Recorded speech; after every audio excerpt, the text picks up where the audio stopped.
the art of the movie, there is a form of rebellion. Anthony's action, of course, is extreme, but do you think that, as a society, we must try to be a little bit more rebellion? I think he's just been driven to a sort of edge that was for him as a kind of excitable person, and a little bit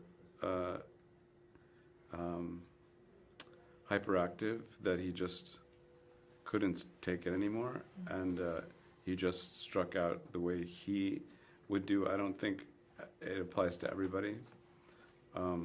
I think maybe the emotions apply to a lot of people, but maybe not the extremeness of Tony's actions.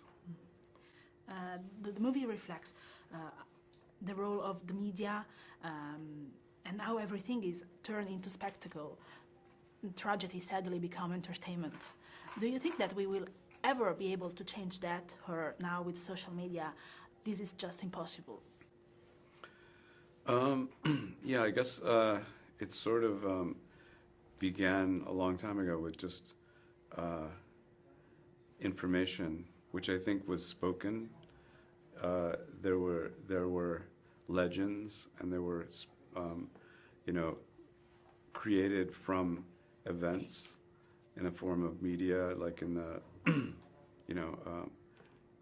ancient Greek age. There were like heroes and like villains, and a sort of media of its time, just through spoken word, that I think changed when there was such a thing as cameras and film cameras, and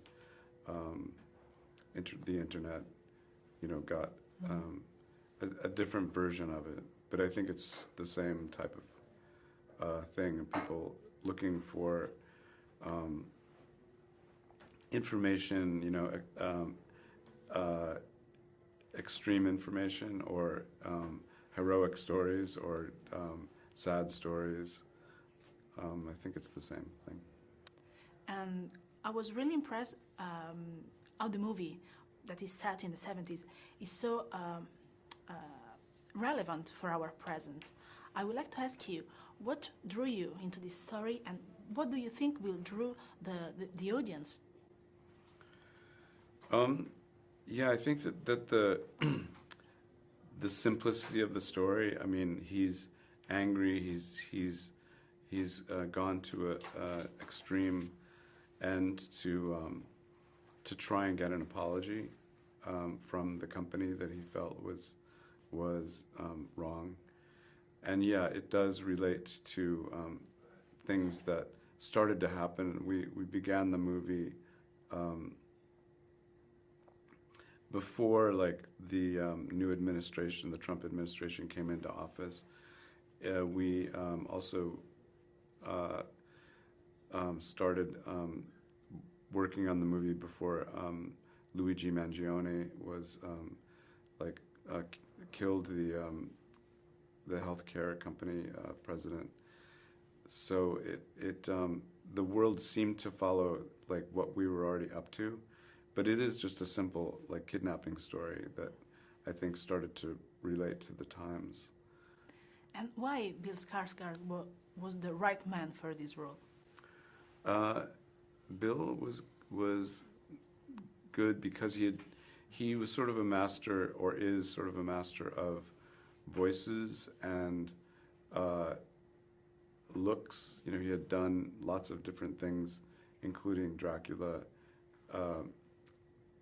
before we did this film, and I just knew of him. I had worked with his father.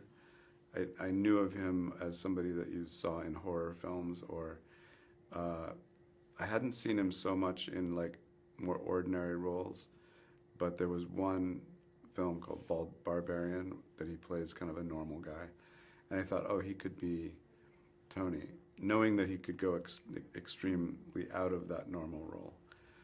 There could be normalcy and then insanity.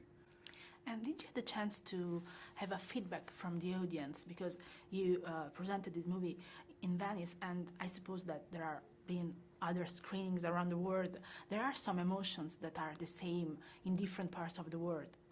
Yes, so far it's just been Italy. There was England, I've shown it, and U.S. so far. So I haven't gone everywhere. But yeah, it relates totally like to I think the Italian media and news and events, and England. I think everyone has their similar like events.